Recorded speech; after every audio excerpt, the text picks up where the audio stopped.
Guys, आज इस video में हम बात करेंगे क्वांटम कंप्यूटर या फिर क्वांटम सुप्रीमेसी के बारे में। तो आप बोलेंगे कि यार अभी क्वांटम कंप्यूटर क्वांटम सुप्रीमेसी की बात हम क्यों कर रहे हैं, क्योंकि और इसमें हमारी ज़िंदगी, हमारी जो आम जिंदगी है उसमें इसका क्या फ़ायदा होगा। तो ये वीडियो आपको पूरा देखना बनता है, क्योंकि आपने एंड गेम, जो एवेंजर्स एंड गेम है उसमें भी देखा होगा कि क्वांटम फेज़ में जाकर वो क्या क्या कर सकते थे और उन्होंने वहाँ से क्या क्या फ़ायदा उठाया। और आप ये देखेंगे कि अभी जो नैनो एज है वो नैनो एज से हम निकल कर क्वांटम एज की तरफ जा रहे हैं, तो हमें भी उसके साथ कदम ताल मिलाकर चलना पड़ेगा, अदरवाइज हम पिछड़ जाएंगे। तो आजकल कंप्यूटर का हमारी ज़िंदगी में ये मतलब है कि जैसे कि हमने देखा हमारा मोबाइल होता है या फिर हमारा लैपटॉप कंप्यूटर या फिर इस तरह की चीज़ें को ही हम कंप्यूटर मानते हैं, लेकिन जो हमारे कंप्यूटर है उससे काफ़ी हटकर ये क्वांटम कंप्यूटर दिखता है। देखिए कुछ इस तरह से फिलहाल क्वांटम कंप्यूटर अभी दिखाई देता है। और हमको सबसे पहले ये जानना पड़ेगा कि क्वांटम सुप्रीमेसी क्या है, क्योंकि आज इस टॉपिक में हम बात कर रहे हैं। तो देखिए कि इसमें होता क्या कि सबसे पहले एक सर्किट लिया जाता है, उस सर्किट को क्वांटम कंप्यूटर के साथ अटैच कर दिया जाता है, फिर क्वांटम कंप्यूटर में कुछ गणना की जाती है और यहाँ पर जो भी हो रहा है उसे क्लासिकल सुपर जो कंप्यूटर होता है, जो most powerful classical super computer होता है, उसमें उसको सिमुलेट करते हैं। मतलब कि ये जो भी चीज़ कर रहा है, जो क्वांटम कंप्यूटर में जो भी गणना हो रही है, वो गणना को ठीक उसी तरह से जो मोस्ट पावरफुल सुपर कंप्यूटर होता है, मोस्ट पावरफुल सुपर कंप्यूटर होता है, वो उस गणना को ठीक वैसे ही करने की कोशिश करता है। मतलब एक तरह से उसको जिसे बोलते हैं कि सिमुलेट कर रहा है।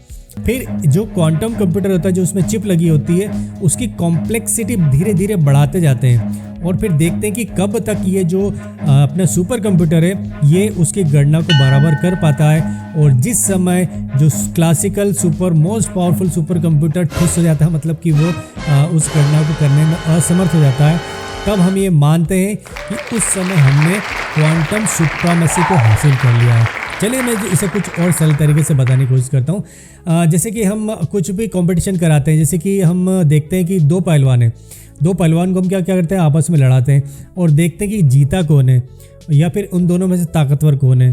तो यहाँ पर भी इस तरह से दो पहलवान लड़ रहे हैं, एक तरह से कि क्वांटम कंप्यूटर और सुपर कंप्यूटर है, ये दोनों अपने अपने काम कर रहे हैं और जो पहले काम करके जैसे थक जाता है, हार जाता है, वो हार गया। और उसी जो स्टेज होती है, जितनी जैसे इसने जितनी भी कॉम्प्लेक्सिटी को अब कर रहा है और ये करने में असमर्थ है, तो यहाँ पर ये क्वांटम सुप्रीमेसी आ गई है। मतलब जो स्टेप इसने चढ़ी है वहाँ उस लेवल पर क्वांटम सुप्रीमेसी आ गई है। अगर सुपर कंप्यूटर इससे और ज़्यादा कर पाता है तो यहाँ पर क्वांटम सुप्रीमेसी आ गई, और कम कर पाता है तो यहाँ तक क्वांटम सुप्रीमेसी आ गई। तो इस तरह से क्वांटम सुप्रीमेसी हासिल की जाती है और इसे क्वांटम सुप्रीमेसी कहते हैं। एक तरह से जीत हार का फ़र्क है कि ये करने कहाँ पर ये फेल हो गया है, वो स्टेज क्वांटम सुप्रीमेसी। मुझे पूरी में देखिए आप समझ गए होंगे। और ये समझने के लिए कि यार क्वांटम सुप्रीमेसी में ये कंप्यूटर क्या क्या कर सकते हैं और इसे पहले खोजा किसने, तो मैं आपको बता दूं कि पहले इसे किसने खोजा। तो 2019 में गूगल ने दावा किया था, अपने सुंदर पिचाई वहाँ पर हैं उस समय थे, तो उन्होंने दावा किया था कि उन्होंने उनके जो क्वांटम कंप्यूटर है उसने क्वांटम सुप्रीमेसी को हासिल कर लिया है। और जो उनका क्वांटम कंप्यूटर जिसका नाम है सिकामो, उसने एक गणना को महज 200 सेकंड में कर लिया था। और अगर उस गणना को अभी के जो classical most powerful super computer को करने को दें तो वो 10,000 साल लगाएगा उसी गणना को करने में। तो आप सोचिए कि ये जो क्वांटम कंप्यूटर कितने फास्ट गणना करता है। तो इसका जो सीधा सा मतलब है कि कैलकुलेशन बहुत तेज़ से करता है और तेज़ी से कैलकुलेशन होती है, तेज़ी से जो भी गणनाएँ की जाती है, तो मतलब जो काम है वो काम और फास्ट होने वाला है। और जो साइंस है वो इस चीज़ को यूज़ करके अपनी जो भी चीज़ों में बहुत ज़्यादा टाइम लगता था, अब उस चीज़ों को करने में कम टाइम लगेगा। और जो अपने इंसान है, मानव है, उनकी भलाई में मेरे ख्याल से और जो चीज़ों को ठीक से जल्दी जल्दी करने की वो कोशिश कर सकते हैं और अच्छी चीज़ मानव की भलाई के लिए खोज सकते हैं, मेरा ऐसा मानना है। दूसरी बात है कि चीन ने भी अब ऐसा दावा कर दिया है कि उसके पास जो क्वांटम कंप्यूटर जिसका नाम जू शोंगजी है, उसने महज 70 मिनट में एक सैम्पलिंग का, उन्होंने कुछ सैंपल दिया था, उसका टास्क पूरा कर लिया था। और जिसे अभी जो मोस्ट पावरफुल सुपर कंप्यूटर है उसे करने में 8 साल लग जाते हैं। आप सोचेंगे कि 10,000 साल था या 8 साल, तो ये तो और पिछड़ा हो गया। नहीं दोस्तों, यहाँ पर ये कि ये जो इसका जो यू जोंगजी है वो सिकामो की तुलना में उसने जो भी काम किया था, यू जोंगजी ने सिकामो को मैं क्या बोल रहा हूँ, चलिए फिर से आपको समझाता हूँ। जो चीन का क्वांटम कंप्यूटर है यू जोंगजी, वो जो गूगल का सुपर कंप्यूटर है सिकामो, उसकी तुलना में उसने जो कंप्यूटेशन किया था, जो उसने सैम्पलिंग का काम किया था, वो टास्क 100 गुना ज़्यादा मुश्किल था। मतलब जो चीन के कंप्यूटर ने किया है, जो चीन के क्वांटम कंप्यूटर ने किया है, वो गूगल के क्वांटम कंप्यूटर की जो काम करता है उसकी तुलना में 100 गुना ज़्यादा मुश्किल काम किया। मतलब कि ये तो सुपर ही निकला। दोस्तों अब इस स्टेज पर आकर हम बोलेंगे व्हाट नेक्स्ट।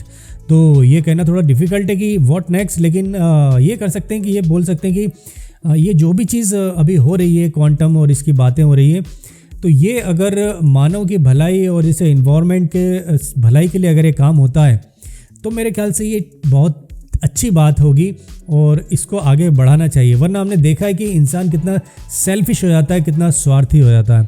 तो दोस्तों इस क्वांटम सुप्रीमेसी के बारे में, क्वांटम कंप्यूटर के बारे में अगर आपको थोड़ा बहुत समझ में आया तो प्लीज़ कमेंट सेक्शन में ज़रूर बताइए कि आपको क्या समझ में आया। नहीं समझ आया तो फिर से और मैं बताऊंगा। और अगर आपको समझ में आ गया तो प्लीज़ बताइए कि आखिर आप इसके बारे में क्या बोलना चाहते हैं। प्लीज़ कमेंट ज़रूर किया करिए, क्योंकि तभी हम आपस में संवाद कर पाते हैं, तभी हम आपस में एक दूसरे की बात समझ पाते हैं। तो दोस्तों मुझे पूरी उम्मीद है कि आपको वीडियो पसंद आया होगा। पसंद आया तो लाइक कर लीजिए और साथ में शेयर भी कर दीजिए ताकि दूसरे लोग भी समझ आए क्वांटम सुप्रीमेसी क्या है, क्वांटम कंप्यूटर क्या है, आगे हम किस एज में जाने वाले हैं। तो दोस्तों आप मेरे अगले वीडियो के लिए ज़रूर इंतजार कीजिए। तब तक मैं आपसे विदा ले लेता हूँ। जय हिंद, वंदे मातरम।